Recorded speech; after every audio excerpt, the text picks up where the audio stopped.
All right, ladies and gentlemen, welcome to another live edition of the Global Reality right here on the Global Reality Radio Network with me, your host, Josh Reeves. This is the Monday edition of the broadcast, June 22nd, 2015. Thank you for being with us here.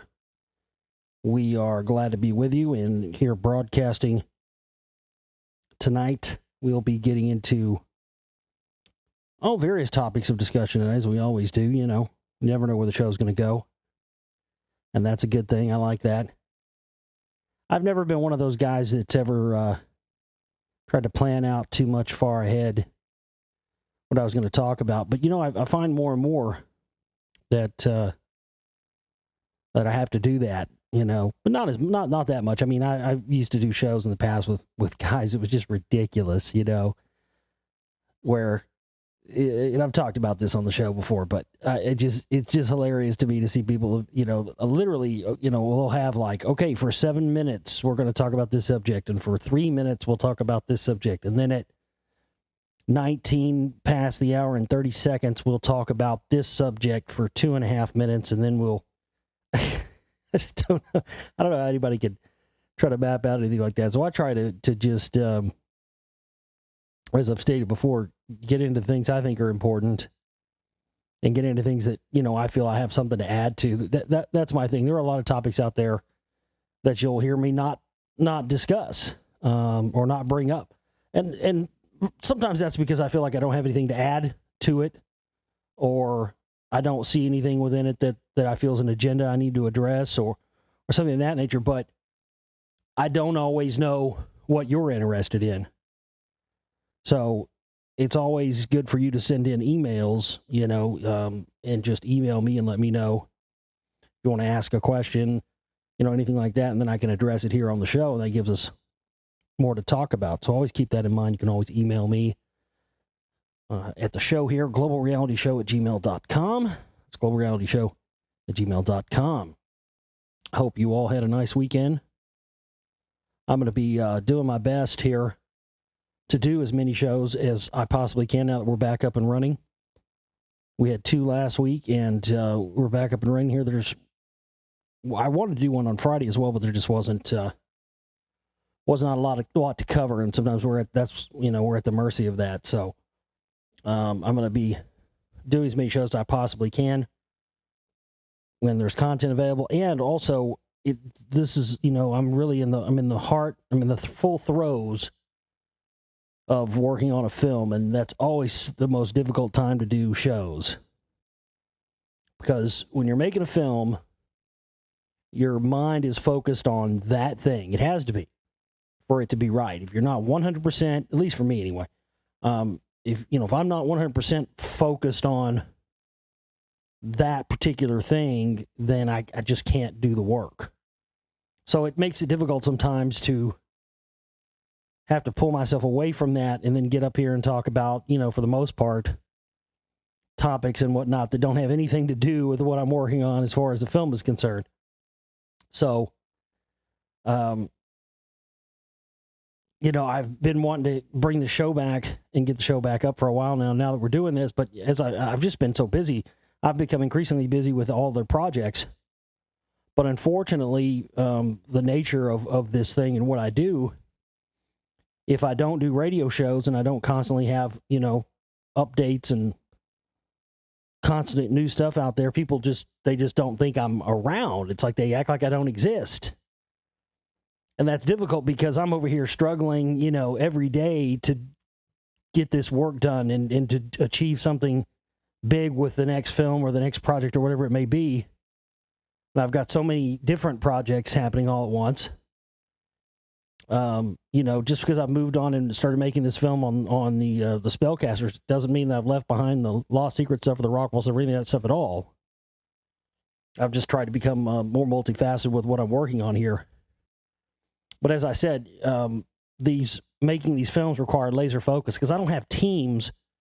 If you've ever seen any movie or TV show or documentary or everything, anything at all like that, that usually the credit lists are a mile long. That's because it's difficult work and usually requires a team. There is no team that works on these films.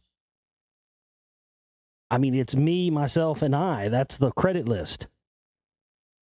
That's it, because I do all the aspects. I have to do all the research, make sure everything is, all the content's correct. Then I have to do all the writing, and the writing takes forever.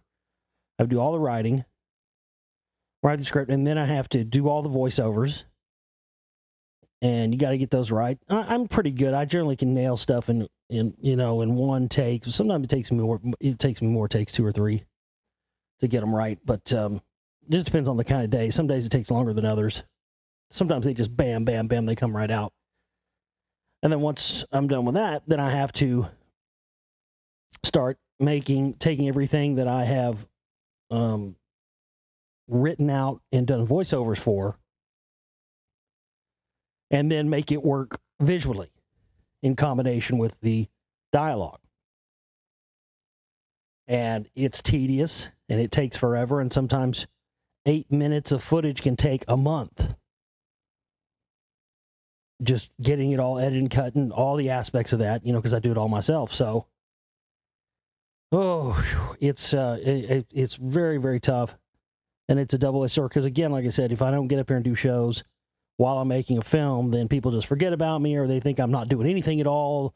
So it's just, this is difficult work. I mean, this is the most difficult thing I've ever done in my life, is this. And I'm in my 8th year going on. We'll have our 8th anniversary coming up in September. And a lot of people have come and gone doing this in this time, because a lot of people can't do this because it's difficult work. Because as I've said before, I work and I work and I work and I work, and there's no paycheck at the end of the week. There's no paycheck, ever. I scrape by just on what we, little bit we get from you, the listeners out there. So it's one of those things where, I understand you all want shows every day, but you also have to understand that from my standpoint, it's just very difficult to do that sometimes, especially when, again, I've got all these other projects. So, just bear that in mind as you see the shows here. Don't forget that you can still get the show in the original archive system that we've had for a while now, up there at my website where this broadcast originates from, theglobalreality.com. The subscribe button there on the right-hand side of the page has a bunch of options in there. And, of course, the longer of a membership that you buy, the cheaper it is. You can even get a lifetime membership in there, and you'll get our archives indefinitely forever. So that's always a good thing. Even if we change archive systems at some point or anything, that'll carry over. So, but those are the 128K archives. You can get a membership for like $10 a month, or you can get, multiple months for cheaper. It's all up there. And we also now have a free 32K podcast. Now, what that means, if you don't know audio, with the members subscription archives are 128K, which is really high quality, and it sounds like studio quality. Essentially, it sounds verbatim. It sounds exactly like what I hear in my headphones right now. It's actually better. But that's studio quality. The free podcast version is 32K. So it's a significantly lower quality, but it still sounds pretty good, I think.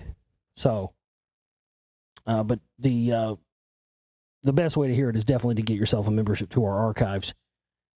And we also have the stream, the audio stream now that is playing shows 24 hours a day, and will stream the show live.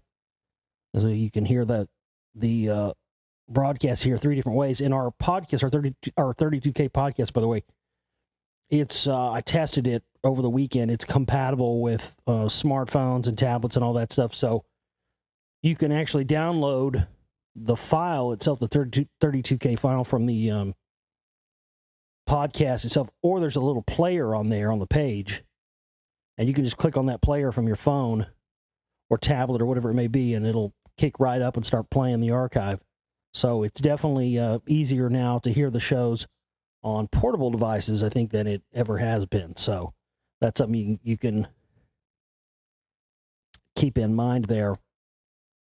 And, yeah, I think that's definitely a major improvement where people can hear the shows. That was a problem we had before where, if you wanted to hear the show on a portable device, it was kind of hard to do that, but not so hard to do that anymore. Also, our Facebook page, we always put the shows and whatnot there. So if you want to keep up with the podcast links, with all that stuff, go check out our Global Reality Radio Network. That should be what it's listed on Facebook. Global Reality Radio Network Facebook page. Give us an ad over there.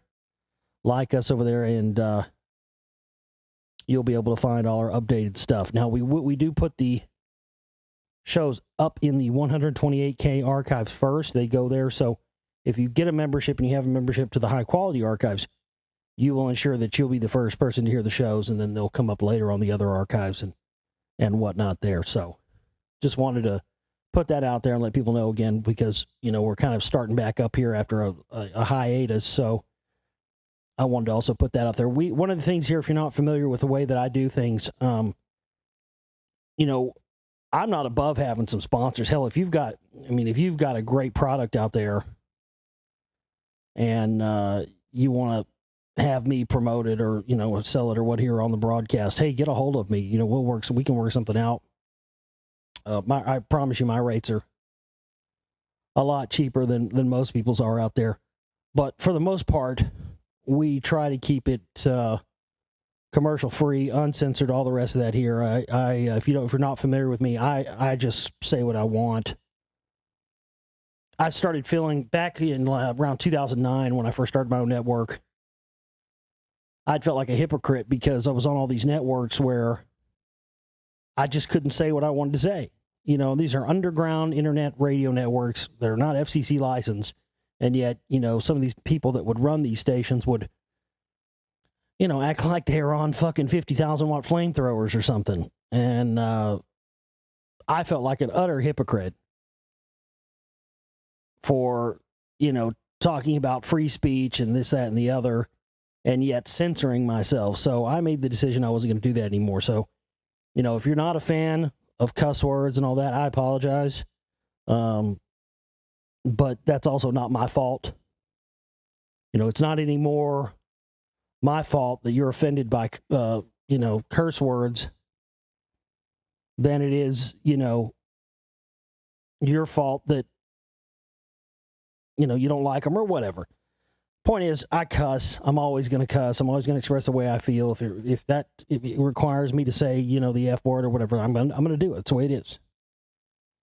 So if you don't like that, if you don't like cussing, if this is not a kid show, I've heard people say, "Well, I wish you wouldn't cuss because I want my kids to hear your show." Well, it's not a kid show, and it's never going to be a kid show, and I'm not aiming this towards kids, and I personally don't think kids should be hearing a lot of this information. That's my opinion.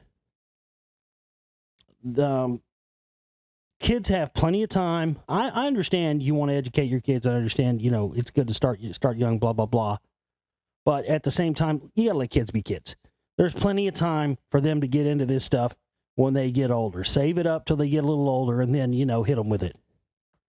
But I've gotten emails from people. I got an email from one guy saying that he actually edits my show so his kids can listen to it. And that's one of those things where a part of me thinks that's really cool and really awesome, and another part of me thinks that fucking sucks. So edit that, motherfucker. You know what I mean? It's kind of a double-edged sword thing. I mean, part of me thinks it's cool, okay, whatever. But the other part of me, I don't want to be censored, It's not a kid show. I don't do a kid show. I don't do a show for a family show here. I do a show for adults. And like it or not, grown people cuss and use expletives to express themselves, and I'm one of those.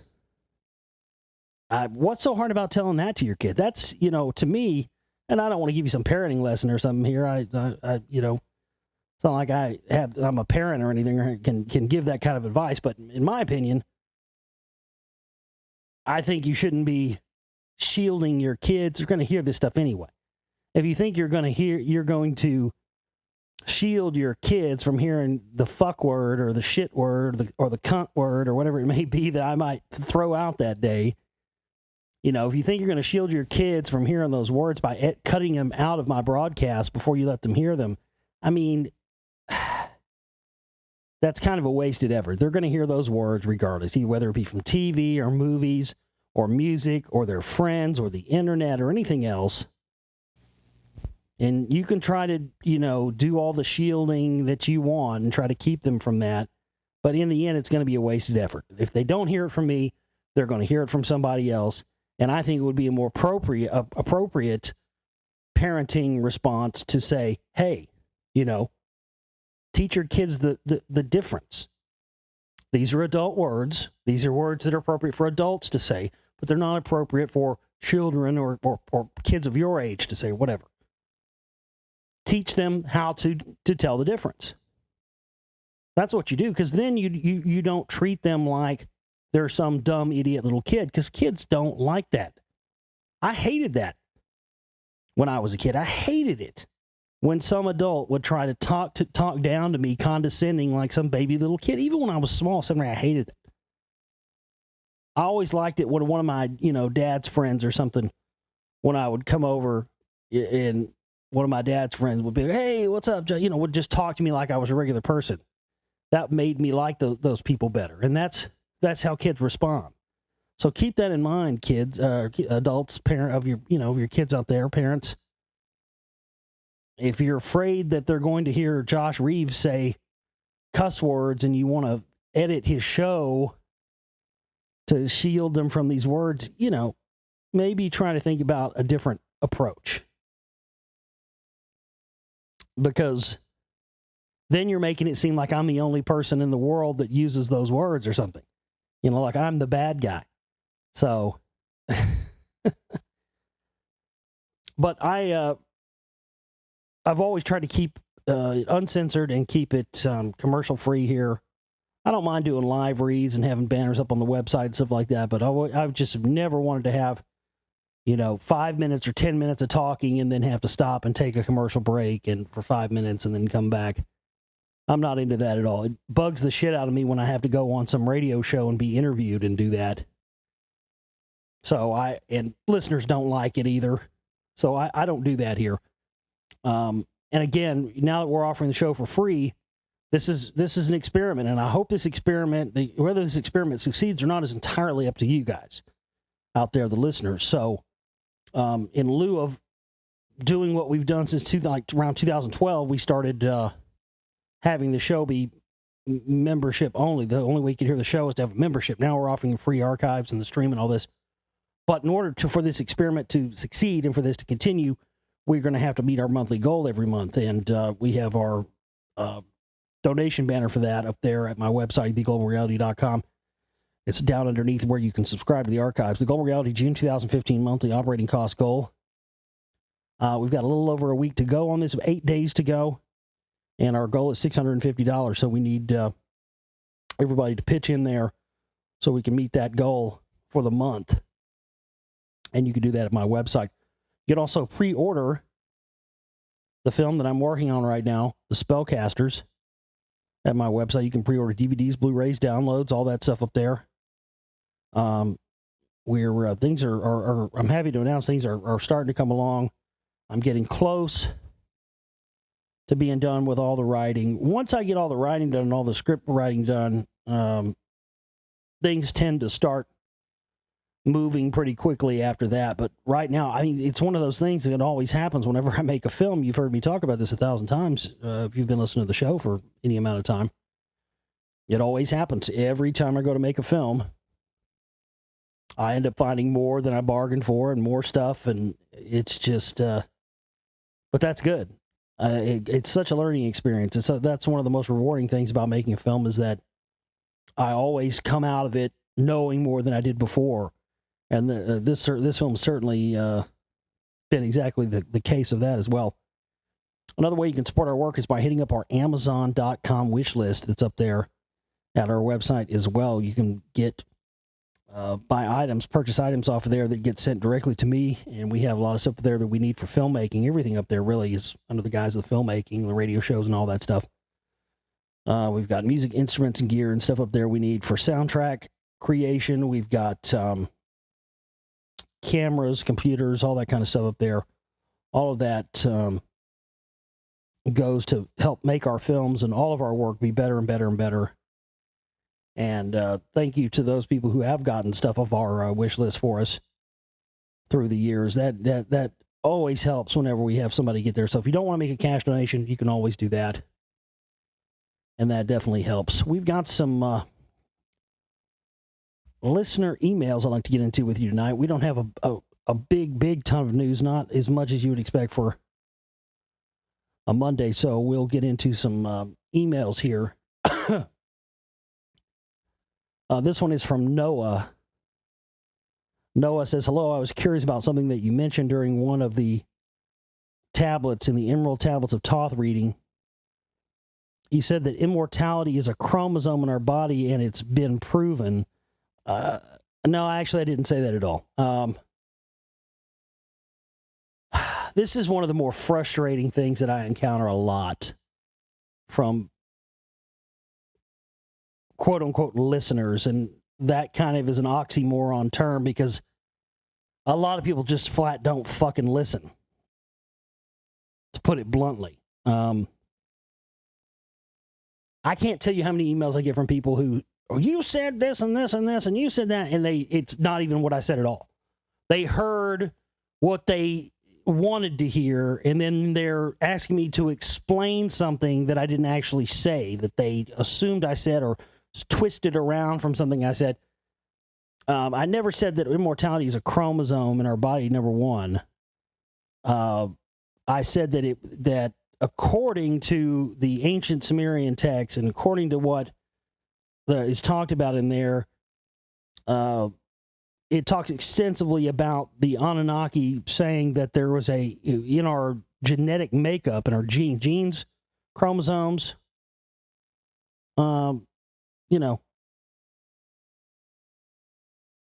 I guess you could say that's the same thing, but specifically in our DNA, that the ability of long life was switched off in humans. When they crossed their DNA with ours, they turned off this, like a switch. It talks explicitly being almost like a switch, switched off this specific part of our DNA that allows us to live longer. And I talked about how there's been news articles coming out over the past several years where medical breakthroughs are using that exact terminology, that they have determined that, I mean, you can look this up, go type in, DNA immortality, DNA switch. And they found this more and more, that diseases now can be switched on and off within human DNA. So you can go out there and look. That's, I didn't say that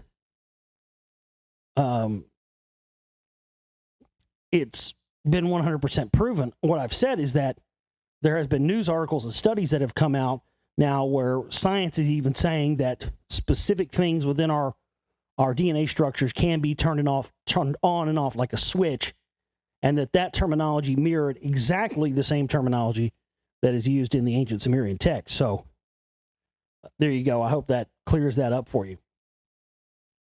Well, let's just, people, it's frustrating. People always act like I have some mysterious research tool that nobody else has access to. Everybody's like, what do you use to do your research? How do you find your research? It's the same motherfucking thing. I'll tell you, it's a big fucking secret. It's called Google. I just typed in DNA switch. And boom. 1,000,000 trillion fucking articles on exactly that thing right there. How genetic switches work, molecular biology of the cell, millions of DNA switches that power human genomes. Human switches play a big role in human evolution. Gene switches are really what make humans tick. channel4.com. DNA switches shaped human brain evolution. Again, it's frustrating. I can't do your homework for you. If you hear something that I say and you want to have more information about it, then just take the keywords, in that case, DNA and switch, do a search on that, and then research it for yourself. It's frustrating to have people, hear me say something and then write me a huffy puffy email as if it's my job and my duty to explain this stuff. It's not my job or duty to explain this stuff to you one iota. That's another thing I feel I have to say periodically every 6 months on this show for new people that come on and listen. I'm not here to play wet nurse for you and provide information for you and do your homework for you. That's not my job. I didn't fucking sign up for that, and that's not what I do here. That's your job. That's your responsibility. If you hear me talk about something and it gets you all in a tough and because it challenges your perception of what you believe and what you know to be true, sending me a huffy puffy email expecting me to have to make the case for it is not how this works. It's not my job to make you understand this stuff. My job is to relate information to you, and then you then have the responsibility to take that information and do your own homework and research on it. That's how this works. So it's not my job to prove anything to you. It's up to you to prove it to yourself.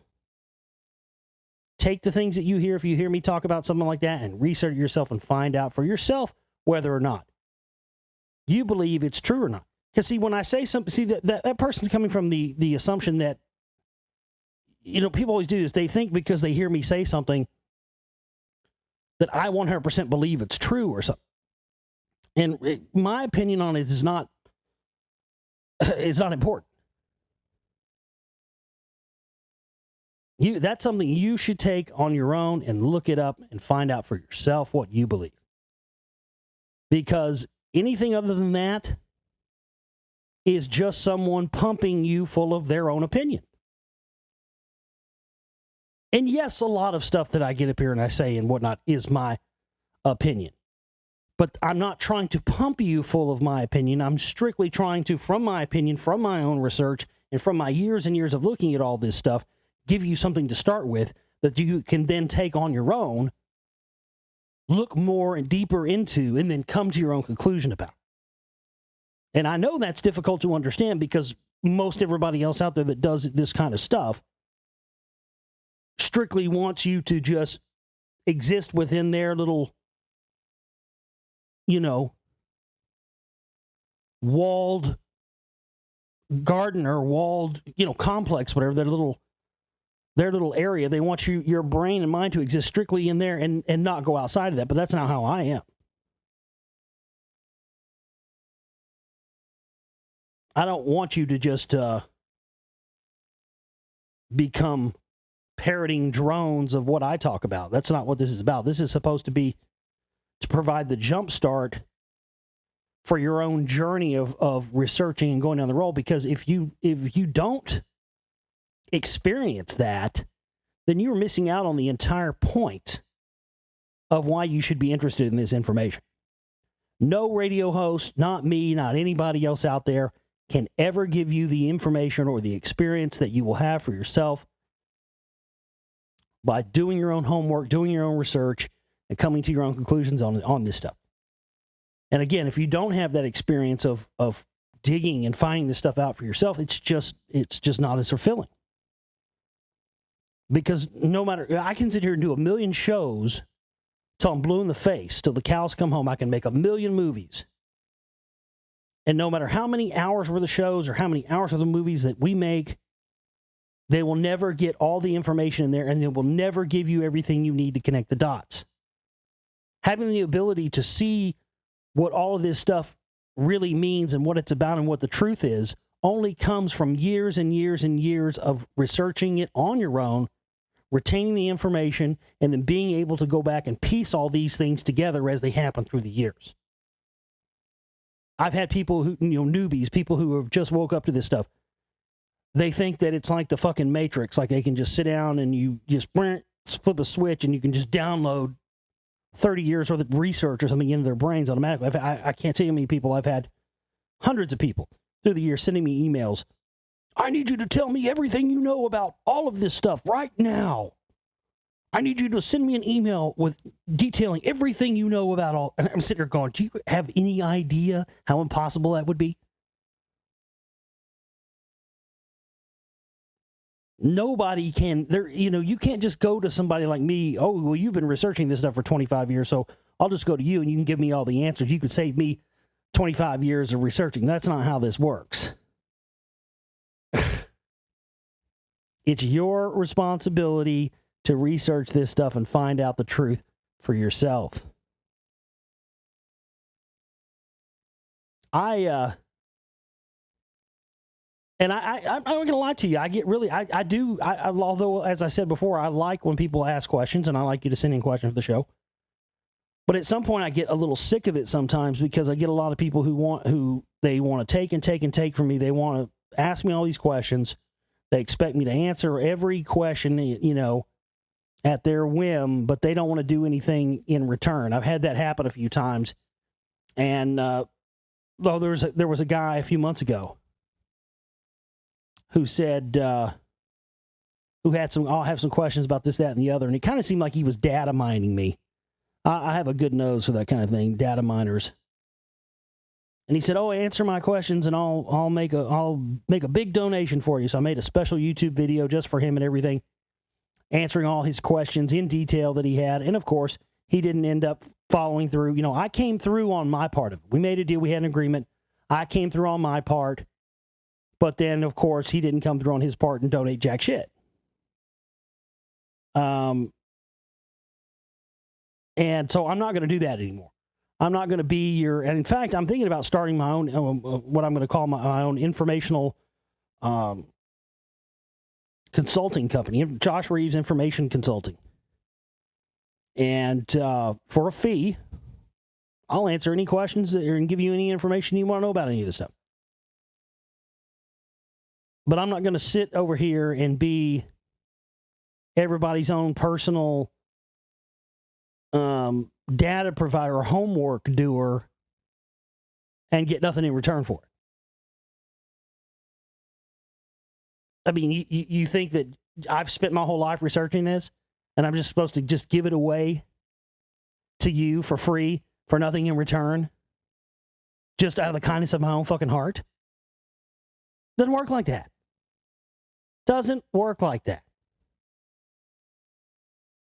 Again, that's the big thing of this, and it's something I've always preached from day one since I've been doing this, is you have to do your own homework. Let's go on to another email here. This one's from John. John says, "Hi, Josh. I'm so glad you're back on the air." Well, thank you very much. While listening to your show last night, when talking about the story on the Kennewick man, I'm not sure if you're aware, but there has been promotion of the theory in the quote-unquote "it's the Jew" movement that Kennewick man was a white settler that died as a result of injuries sustained by arrows shot into his ass by savages, which has several problems I'm sure you can figure out. Not only that, I've even heard that Kennewick man is proof that the white man was the original settler, which is then used to somehow justify white nationalism in North America. Well, that same thing, exact thing, has, gone on for years. I've talked about that extensively. And I mentioned that actually in my film, The Lost Secrets of Ancient America, Volume 1. And explicitly say in there, and let people know in that film, and I'll let you know again right now, that, I don't have a lot of people that are into the kind of research that I'm into have their own agenda for it, whether it be a religious agenda or sometimes a white supremacist, white nationalist agenda. There are people out there, I found, it's unbelievable, who know everything there is to know about the Anunnaki. They know everything there is to know about the Amorites and the giants and all this stuff. But the only reason they know anything and have any interest in it is because they believe that those things prove their white supremacist ideologies about the Aryan race. And so, yeah, there's no question that absolutely goes on. There is a whole, believe it or not, there's a whole subsection of people out there, and I fell into this a few years ago. I didn't know. I read the book, what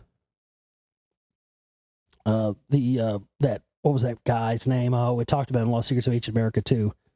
Frank, whatever his name was, fucking Scott Walter's buddy. I read his book on the air. Didn't know anything about the guy. And he had some stuff about the rock wall there. So, I read his book on air, and after I read it, I got all these emails, people saying, "Hey man, why are you reading books on your show by Nazi pedophiles?" And I'm like, huh? Nazi pedophiles? What are you talking about? And I'm like, yeah, that Frank Joseph. Frank Joseph. That was the guy's name.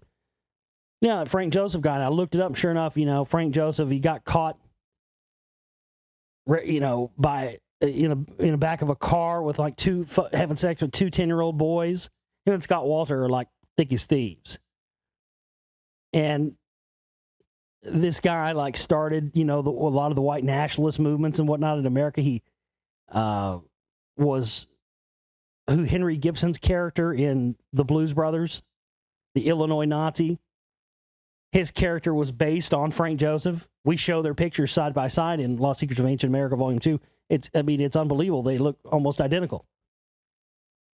But that was just something I had no idea about, and that was a big wake-up call to me. I realized, oh, okay. So these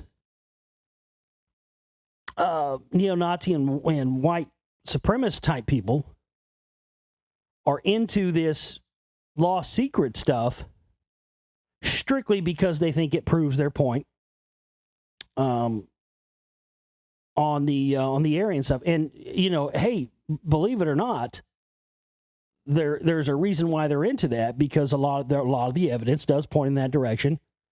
We talk about that in Lost Secrets of Ancient America. A lot of the Cherokee had European DNA. King Tut himself, European DNA. And there's a solid gold clip in there from a PBS show where, we always hear where black people saying, oh, yeah, my grandmama had Indian blood and blah, blah, blah, this, that, and the other. They take all these big name celebrities like Chris Rock and Don Cheadle and Tina Turner. There were several of them in there.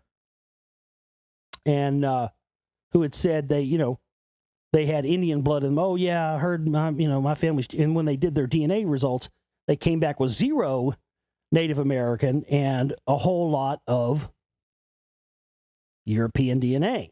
To which Chris Rock, who's an utter racist himself, Chris Rock, the comedian, calls everybody under the sun a racist, yet he's the biggest fucking racist you've ever heard in your life. And he just writes it off and says, well, it's just a nice way of saying that somebody back in our family tree got raped by got raped by the white man. So that's his explanation. Somebody back then must have gotten raped by a white man for there to be that much European DNA in these black people's DNA. So, yes, that's the problem with a lot of these facts. They are used to feed racial agendas, and they are taken out of context, or taken out of the context in which they occurred. And that's done with intent, because if they don't do it that way, then they have to explain these things. And explaining them will unravel the entire fabric and the narrative they have built up for us through science and religion. So that's why you see these people take this stuff towards the racial route, because if they don't, then you start getting in territory where things that we've been led to believe about the origin of humans on this planet start to come up in questions. Well, we can't have that. So let's steer it back towards the racial thing and just say, oh, well, Whitey raped my great-grandmama, and that negates any serious looking into it. Same thing with looking into the Amorites and all this stuff, and Native Americans having the European DNA, this, that, and the other. It negates addressing the real questions. John continues here in his email saying, knowing that, and the article you read, diverting away from the genetic findings of the North American Indians that you highlighted in the Lost Secrets of Ancient America, Volume 2, and misleading, trying to connect Kennewick as a close genetically with Native Americans, do you not think that these narratives and paradigms are part of the cover-up? I do agree with the point that you made about the way they presented the information to attempt to support the Bering Strait land theory. I'm not sure how much you know about the Kennewick man, but before this latest story, he was believed to be Polynesian. Well, again, that's the problem. All these delineations, Polynesian, Celtic, Viking, they're all names, different names for the same people. These seafaring people that were going all around, all in ancient times, all around the world, and seeding the indigenous populations with culture and religion and everything else. So really what they're doing with this is they're just getting us confused with modern nomenclature, because we're all led to believe that, again, that there's a difference between European, Polynesian, Celtic, Viking, whatever it may be. And yet when you find the genesis of these people, it's all the same. If you watch Lost Secrets of Ancient America Volume 1, and you watch the part specifically about the Amorites, we show in there the map that shows the different time periods and where these Amorites were going through different periods of time. And subsequently, those time periods in which they were migrating throughout the whole world happen to coincide exactly when you had the rise of whatever these specific people might have been that came out of those areas. Whether it's Berbers or Celts or whatever, Vikings, whatever it may be. It's all the same thing. And we're being led to believe that somehow there's separation and these are all different types of people, when really they're just the progeny of one specific group of people that were highly advanced, that went all around the planet in ancient days and started seeding everything. That's why you find, European DNA in King Tut, why you find European type DNA in some skeleton found in the United States, why you find a large amount of Europeans having DNA that traces back to another source. That's why. And that's what they don't want you to find out about. Because then there goes their narrative. And when you start to find out that, wait a minute, there is a common thread throughout all peoples of the globe that were all touched and all seeded by this same group of people.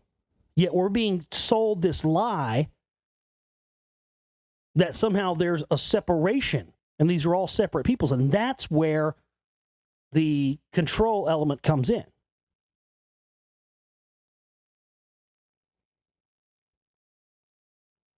John also goes on to say here, I came across some evidence that I've not heard before regarding the Coneheads.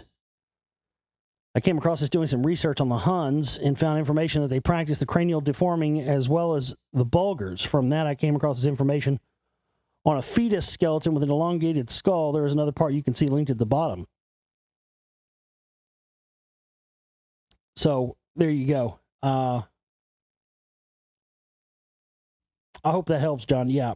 Thank you so much. Let's see what else we got here.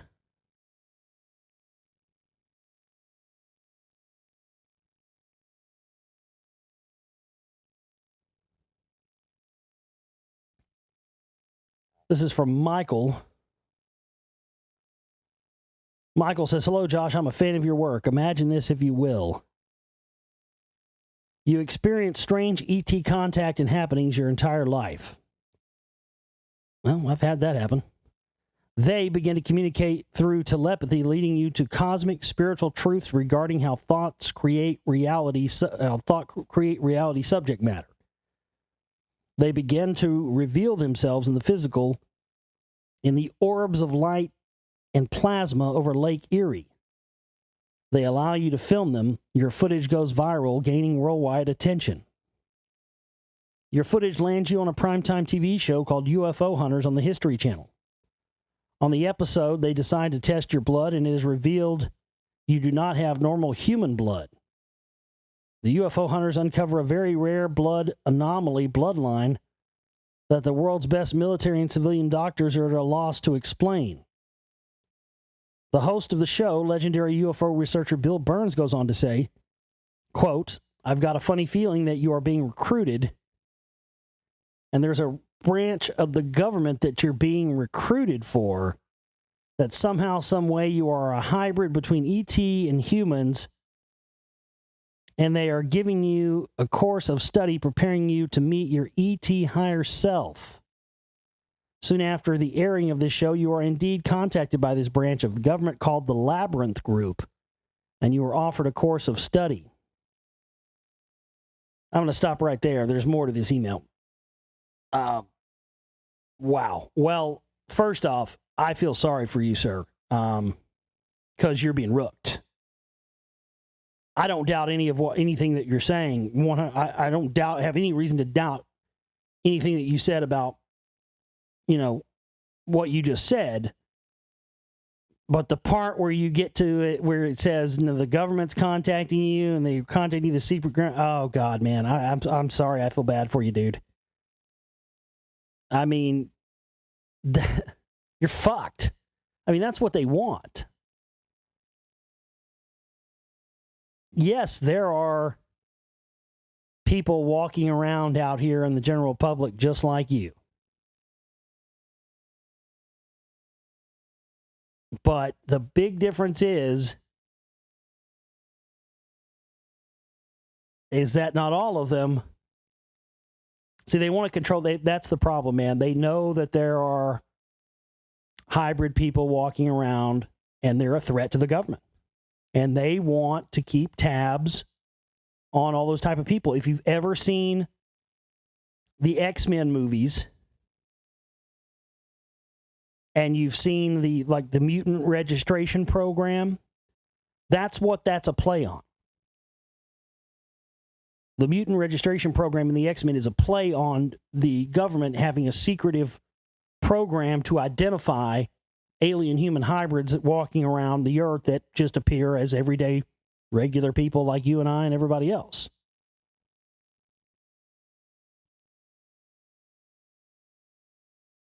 So I don't doubt what this person is saying, but I wouldn't want to have anything to do with this person. I'm sorry. That's rude. I don't trust you, dude. I wouldn't trust this. I would not trust you.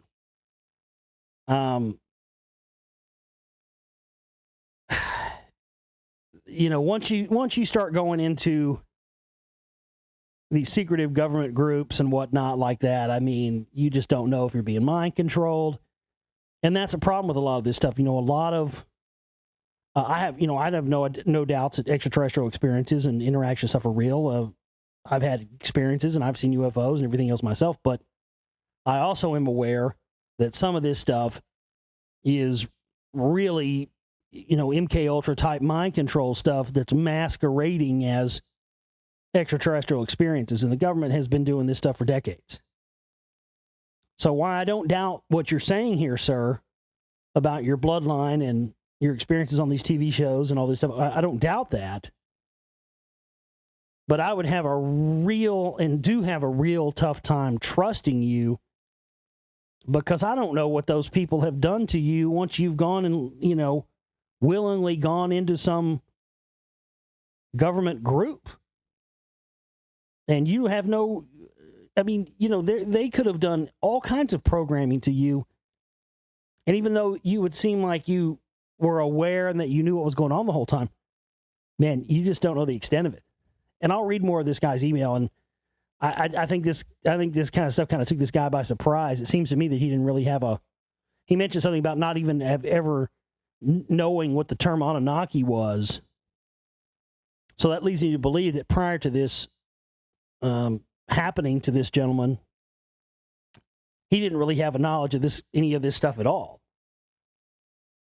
Which, of course, would then be the 100% reason why the government was able to rope him in and manipulate him very easily by saying, oh yeah, we're going to get you in this secretive group. We'll give you a course study and whatnot. because they don't want people like this gentleman using his dormant abilities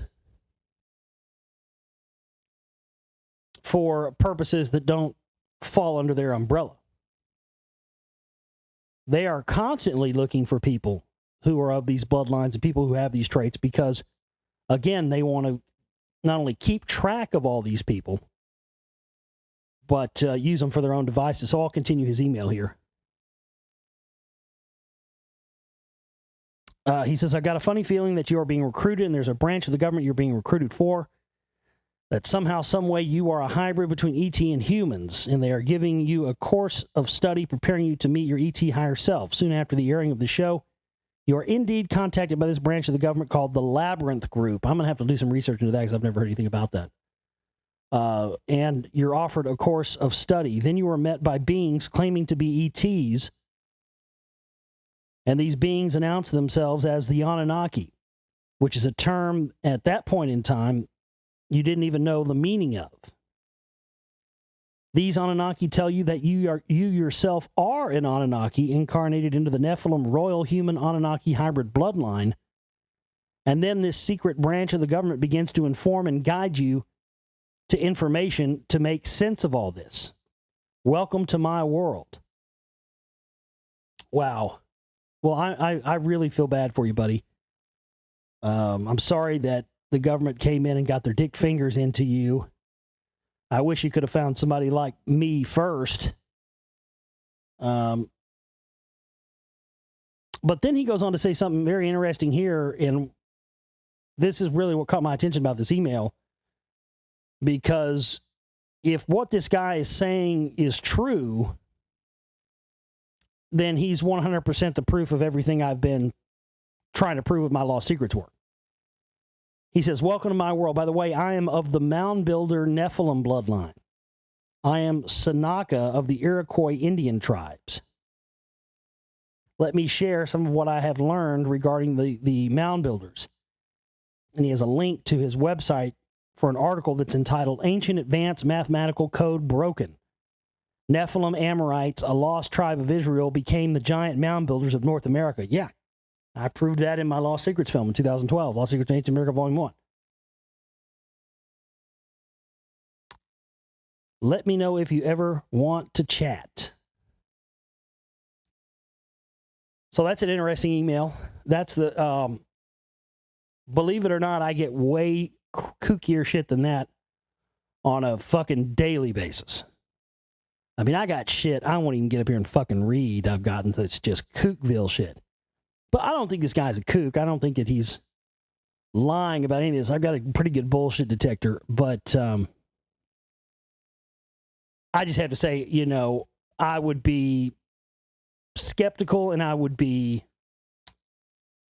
kind of untrusting of anything that this guy might have to say strictly because, you know, he voluntarily went into one of these. Look, the government is not your friend, and the government is not going to lovingly offer you a study course to help you.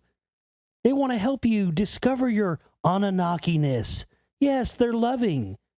All they want to do is, they don't want to get, we want to put you in this secret group, and it's a secret branch of the government, and we want to train you on how to make sense of your newfound Anunnaki-ness. Give me a fucking break. Really? I'm sorry, dude. But that is just the most unfucking trustworthy thing you can imagine. If and when you found this information, you should have told no one. I mean, if I was in this guy's shoes and I found out what this guy found out and I had some blood tests done and they told me, I wouldn't tell a motherfucker. I'd disappear, never to be seen or fucking heard from again. Because if it's true, and you are indeed one of these, as you say, then it doesn't matter what you do or don't do. Because if it's true, then your path is going to be set. You know, what you're supposed to be here to do and everything else is, it's going to find you whether or not you go looking for it or not. So putting yourself out there as that and going on TV shows about it and stuff, that just throws up red flags for me. Because really, anybody that's knowledgeable about this stuff should know that type of thing, that's something you shouldn't do. Of course they want to get their hands on. Of course every government or the United States government is going to try to, come over here and let us bring you in this secretive group and let us show you how to make sense of all of let us program you on how to work for us and achieve our aims and keep information from getting out there we don't want to be out to people. That's what it is. So again, I don't doubt anything this person is saying. I just can't in good faith really trust this person. You're just not trusting me, man. I just can't trust someone who's been involved with any government groups like that. But yeah, every other fucking day I get an email from somebody. I have all the secrets.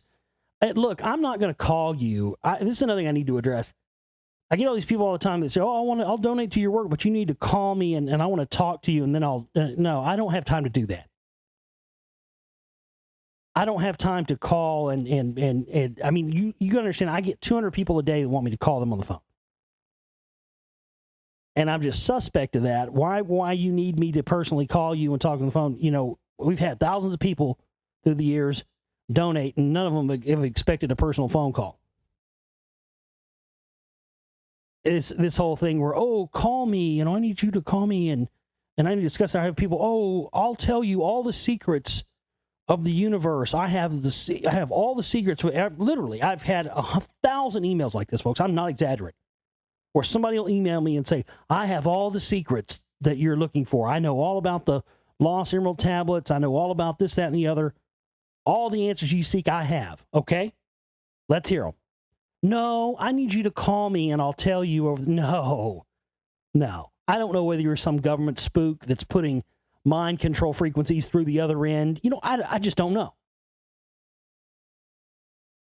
And I get these, I've gotten thousands of these emails and they all come out the same. I'll answer back. I'll say, okay, I'm all ears. Tell me what you know. And then I'll get nothing back from them. I got an email about a year ago from a guy that claimed to be some, alien. Well, just straight up alien. Yeah. He was an alien working behind the scenes, and he said that I was going to play a big part in helping them bring something forward, and that I was going to be working with them in some fashion. And I was a big part of helping to bring forward whatever their ET agenda was. And I said, okay, great. What's my role in this? How do I, and no response back. So, believe me, I get a lot of crazy people sending me emails. And I'm not saying everybody that says this, sends stuff like that's crazy, but, at some point, it's hard to tell what's what. Man, oh man, I tell you. All right, let's see. I think that's all the emails we have. Oh, I wanted to mention this video. I uploaded it to our, while we're on the subject of the Anunnaki here, I guess. Up on our Global Reality YouTube page. You can also see this at our Global Reality Facebook page right now. I uploaded a video there tonight. Anunnaki, Nibiru, and Sitchin in Scooby-Doo. Some of you may have seen this. If you've seen this already, won't be a surprise to you, but I had not seen this. It was from some the more recent Scooby-Doo episodes, and I cut it out and put the parts in there, and they're openly talking about Nibiru. And Fred's got this like artifact in a briefcase. And they're going down the road, and like that lesbian Velma is like fucking Googling shit, and she's looking up stuff about Nibiru. So I guess some corpse says Nibiru, some mummy or something says the words. And then they actually show on Velma's little laptop as she's talking, she mentions Zachariah Sitchin and all this stuff. And they actually show those little reptilian statues that were stolen from the Iraq National Museum in 2003. They show those on the screen, directly correlating that with the Anunnaki, even though, mainstream science doesn't, or mainstream academia doesn't really associate those with the Anunnaki per se. They actually predate the Sumerian civilization by a good amount of time. They actually date to the Ubaid period, which was pre-Sumerian there in ancient Iraq. And then they go on, and so they're talking about that, and they show Nibiru and talk about it, crashing into Earth. And then in another segment, they talk about the Anunnaki being these spiritual beings that can only inhabit the bodies of animals, and that Nibiru actually isn't a planet. It's a time period in which the portals open up and these interdimensional beings can come through and inhabit bodies on Earth, which is right in line with what I've been talking about for years. And I haven't heard anybody else ever mention that. I mean, most everybody out there I've seen believes Nibiru to be a planet. I've been one of the lone voices for years and years and years saying, Nibiru's not a planet. It's not a planet. It pertains to what they call a shar in the Sumerian text, a period of time. And during these different periods of time is when these alignments happen that allow these interdimensional beings to inhabit physical plane life forms. And this is one of the things I believe that the alignments of the mounds with the solstices and the equinoxes and all that relate to. These are time periods in which the portals open up and these entities can come through. And this is why you see all these spiral Stargate type rock carvings in rock art around a lot of these ancient sites. I've documented them all over the United States, and they're all over the planet. Anyway, if you haven't seen that Scooby-Doo clip, definitely go check that out. It's a mind blower. All right, let's see what we've got here. News-wise.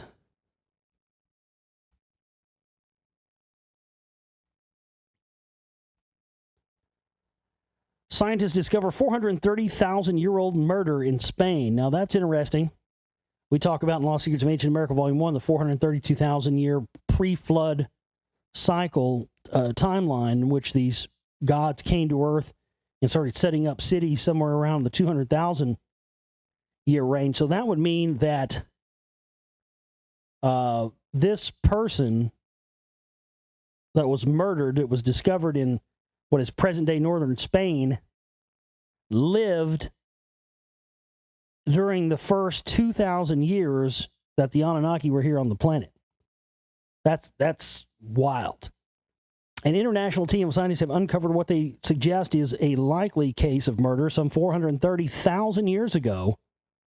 But I thought the Earth was only 8,000 years old. Isn't that what the fundamentalist Christians tell us?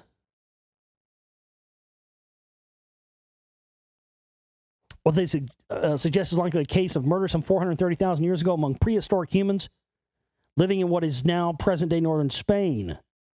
Their evidence derives from a forensic analysis of an ancient skull belonging to a young adult whose lineage was possibly related to an early Neanderthal line, ancient cousin of modern cranians. See, possibly related to an early Neanderthal line. See, they don't know. This is an anomaly. It's so far back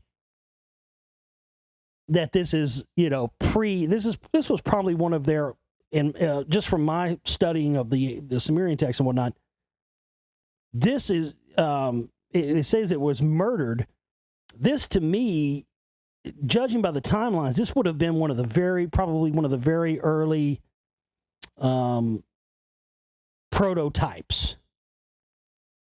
They talk about the different versions that Enki tried to make but failed. They were trying to create this alien-human hybrid.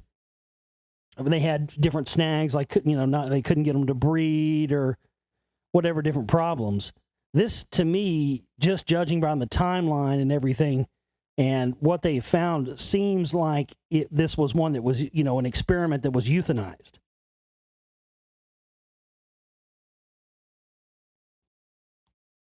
And so this is super fascinating. The skull called Cranium 17 by researchers at the Cima de los Huesos cave complex in the Atapuerca Mountains of northern Spain was recovered and pieced together from 52 fragments over a period of 20 years. Wow, that's meticulous work.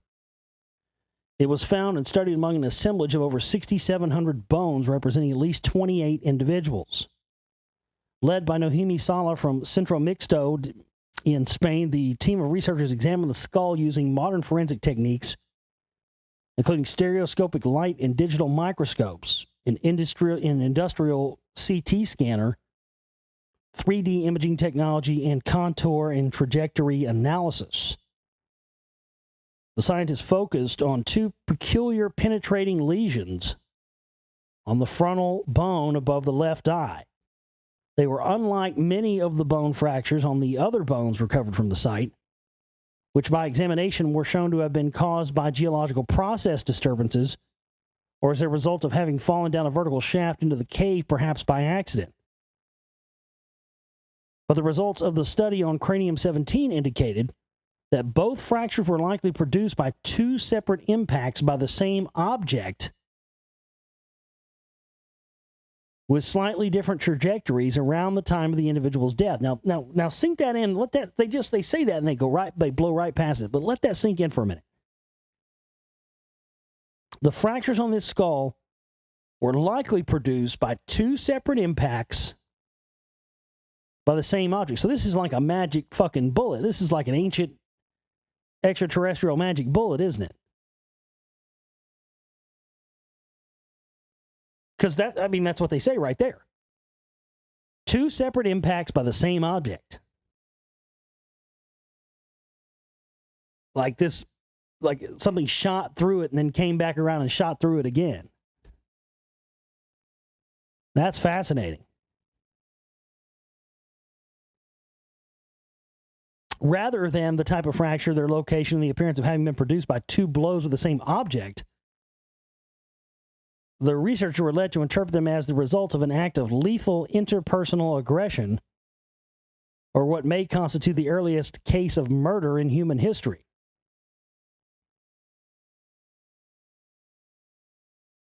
Yeah, and so there's a close-up here, but wow.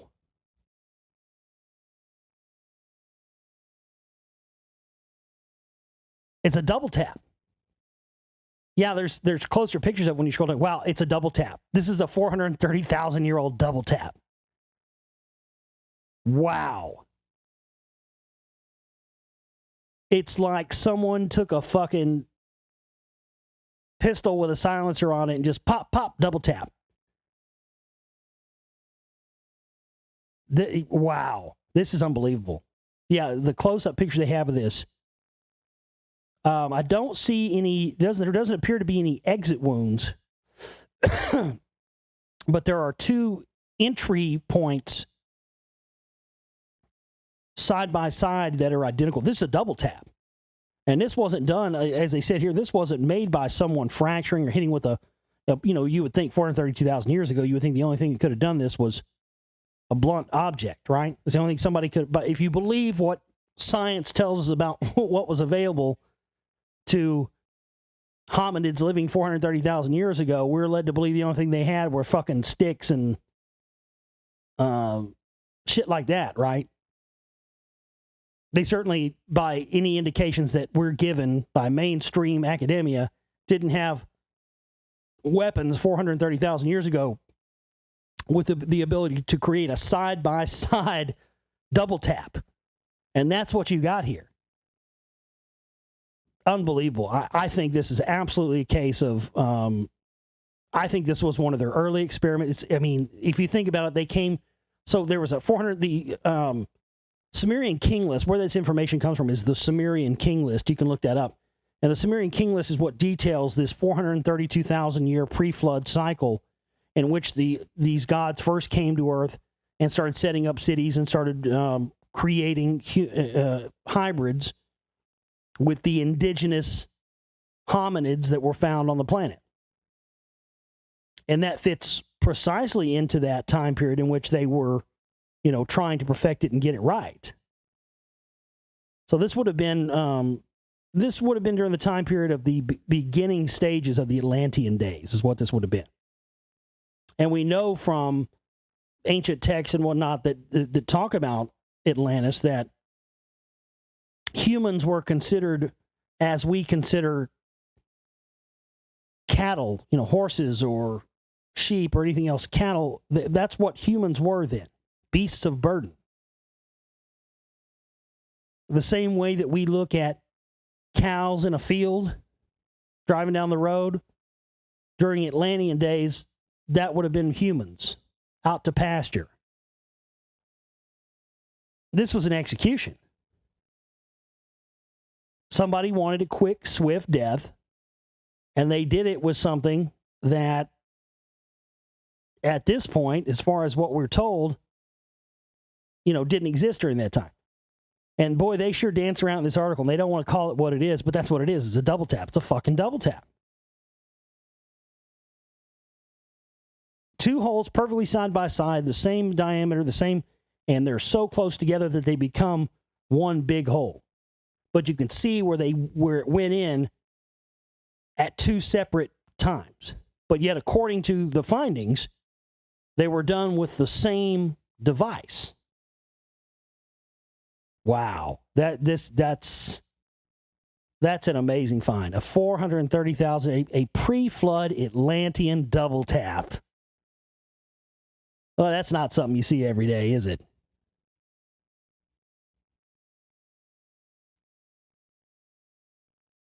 Whoever killed this person had been executing people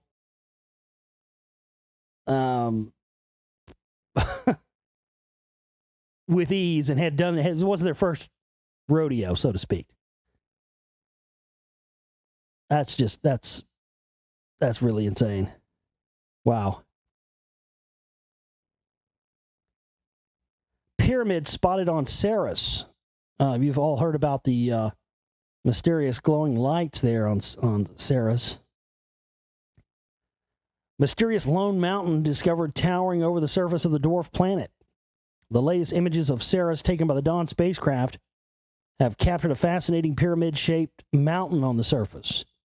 As the spacecraft gets closer and more features are beginning to reveal themselves, this includes the mysterious bright spots, which appear now as an array of dots scattered across the floor of the crater, but their source remains unknown. For all intents and purposes, it looks like there's a city down there. And as we've seen on other places like Mars and whatnot, yeah, there seems to be pyramids. I'm starting to think that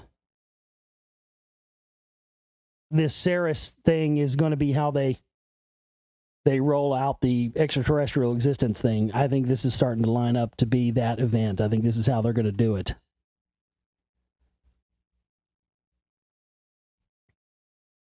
NASA prepares for real-life Armageddon. Agency could launch nuclear bombs into space to defend Earth from asteroids. Well, this is something they've been talking about doing for a long time. Of course, there's those people out there that believe we're all going to be wiped out in September from some big asteroid or something. Hollywood may have gotten it right after. I've been talking about this for years. How many times have we covered this story on the show through the years? They run this story every 6 months. I mean, how many times have you heard? I know if you guys have been listening for the show, you've heard me cover this article, because every time I cover this article or one like it, I always get up here and do the same thing, don't I? Every time. How many times have you heard me do it? I mean, I had to have done this at least a dozen times. Every time, and I know I remember I've covered this article this many times, because every time I cover this article, it always ends like this. Don't want to close my eyes. I'm not going to do it again. every time this article comes across, I always have to, sing the fucking terrible, shitty Aerosmith song to go with it. But of course, this has more. I mean, they've been talking about doing this for so long. But now that they're trying to fearmonger us into believing we're all going to be wiped out in September, of course, now they're bringing it up. I don't know. I'll tell you what. Here's the deal.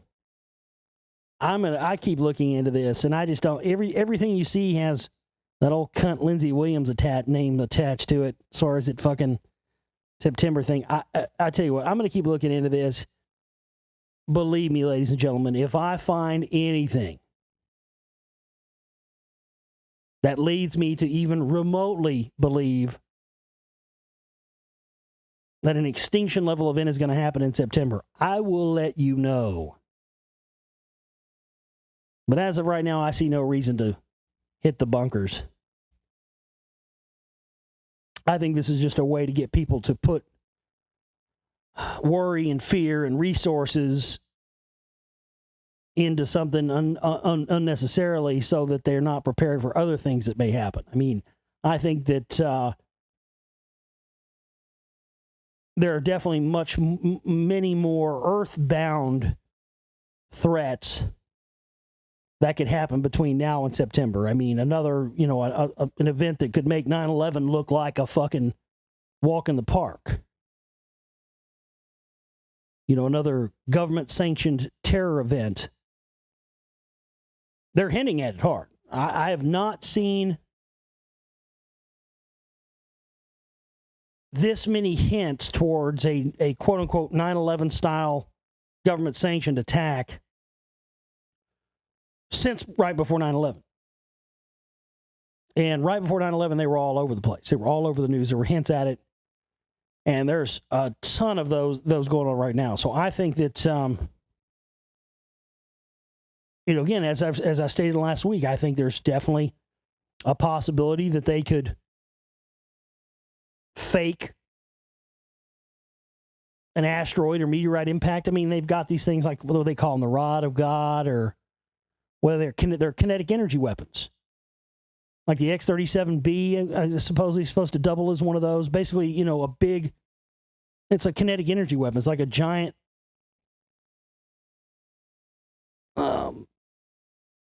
giant piece of metal that they drop from orbit, and it falls from space at such a high rate of speed that if it hits a city, it can nuke an entire city and have the impact of a nuclear bomb, or in this case, a meteorite or an asteroid, and leave no radioactive fallout. And if you think they wouldn't drop one of those on a city and then tell everybody it was either a terrorist or tell everybody it was a meteorite impact, or maybe they'll do both at once, to then get people on board with their agenda of the weaponization of space, you got another thing coming. Of course they would do that.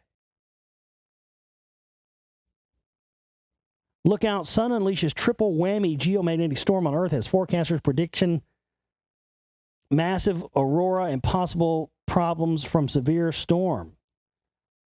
The sun has unleashed 3 separate solar storms which have combined to smash into Earth's atmosphere. Forecasters say the storm will continue overnight, causing a huge aurora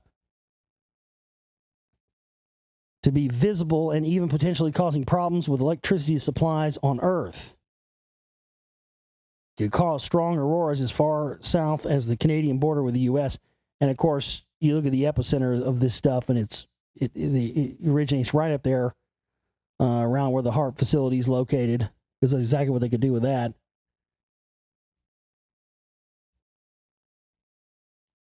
So combined with these things that we're hearing about, we're having giant, massive solar storms. And again, as I've been talking about for years, the sun is going through a magnetic pole reversal, and that's affecting the gravitational pull of the Earth, the electromagnetic field around the Earth. And it's causing all these space rocks and whatnot, and all this garbage to just be thrown right at the Earth. These are cyclical things that happen and have happened for long periods of time. And the Earth is losing its the magnetosphere. It's just basically it's being degraded because of these cyclical events that happen with our sun. That's why there was so much emphasis placed on the sun in ancient religions and ancient cultures, as it being this simultaneously this giver of life, but also this destroyer of life. Cyclical events, man. Peaks and valleys, rises and falls. That's Everything on this planet, all the civilizations that you know right now will one day be wiped off the planet and more will start up again. Our arrogance is thinking that we're the last civilizations. There's been many before us and there'll be many more after us. And that's why I say you shouldn't live in fear about any of this stuff. You know, you don't have to be a nervous, fear-stricken wreck to be informed. And anyone or anybody or anything, Alex Jones, that tries to tell you otherwise should not be paid attention to. Not one iota. This idea that somehow being informed goes hand in hand with being in fear is only something that someone who has an agenda would try to pull off and pull over on you. And that's the problem with so many people who get into this information. They fall for the hucksters, they fall for the liars,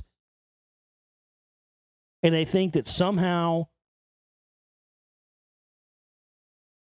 being informed means that you have to be living in fear of something or living in fear, whether it be, I say fuck the government, but I say don't fear them either. In fear of FEMA camps or in fear of Nibiru or in fear of, every other week, fear of asteroids. Notice how everything is about fear with these people?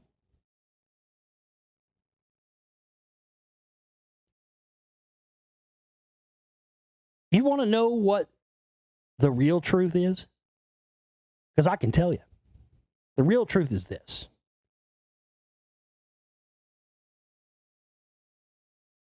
Knowing the truth means knowing that you have nothing to fear. The end of the world, the end of civilization, the end of this, the end of your life, whatever, it's not the end.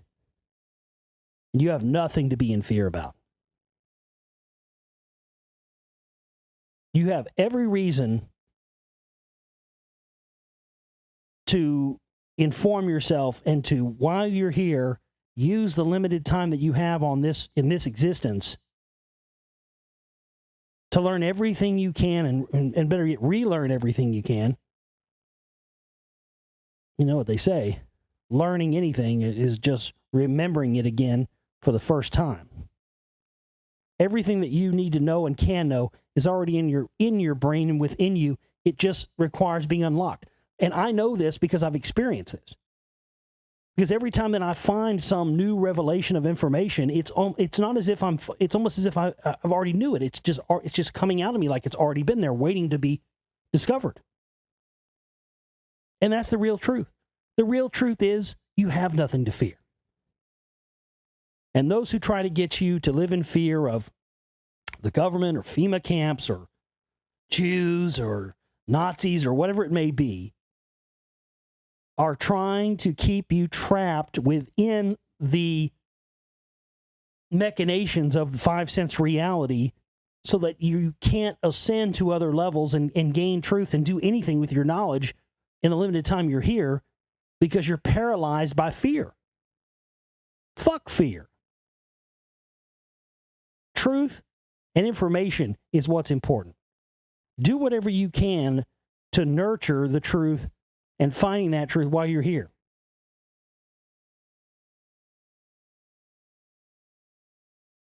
And do what you can to support someone like me and people like me who are out here trying to do this not only for ourselves, but also to give you the ability to find these truths yourself.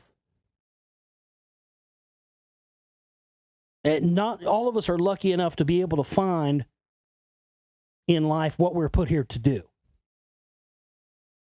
And I was put here to do this. And that's what I'm going to continue to do. And I'm not going to do it with fear, and I'm not going to try to get you to do it out of fear. Being informed does not mean being scared. theglobalreality.com is my website. Again, go there and please contribute to our work and make a contribution at our Global Reality 2015 monthly operating cost goal. We've got 8 days left. Please go there, make a contribution, get yourself a membership, get something from our Amazon.com, which is whatever you can do. Make a contribution to our work today and help us out, folks, so we can keep this going and get this message out to more people. My name is Josh Reeves. I love each and every one of you, and we'll see you next time. You guys have a great one. Take care.